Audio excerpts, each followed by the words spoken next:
Ồ, khơi nó keo gió nó mà. Nên pol à, pol. Đây nó chơi là Hả? đây là Về cái bộ Rồi vô trên con khá đánh ai mau. nó chơi chén rồi. nó tên là mùi pin nè anh hơ cho anh nón khá Tay tủ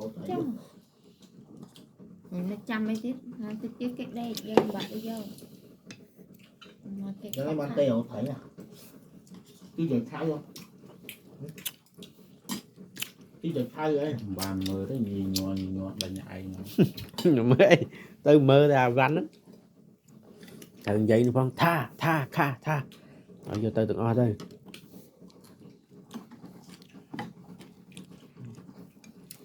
đang đợi bạn vô ngồi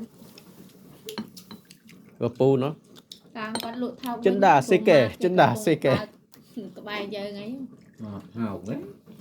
Cái lấy bên năng nản. thế phong văn ở đông cao sắp à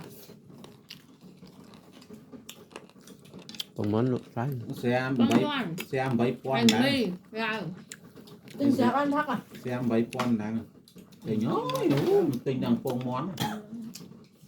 hôn á mà tà lồ la Phong mới tinh mà đóng cả sao ấy. Không mới ở lô là rồi ấy. ngày mắt cái năm chơi tình để bàn lại phần vẽ miền cát cái thẻ cá để dân lôi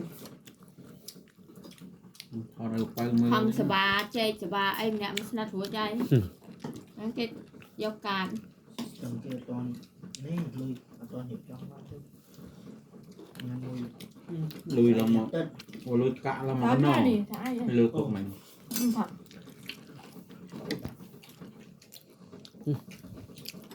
bớt lại cái bàn xí là bớt là chủ thành cường mà Chủ Cắt một bài hai phút mà làm chưa. bài hàng ai tới. Cái nào cái bài hàng này nè. Bài hàng bỏ rồi hai mà nó việc gì điện về về đó anh đấy bảo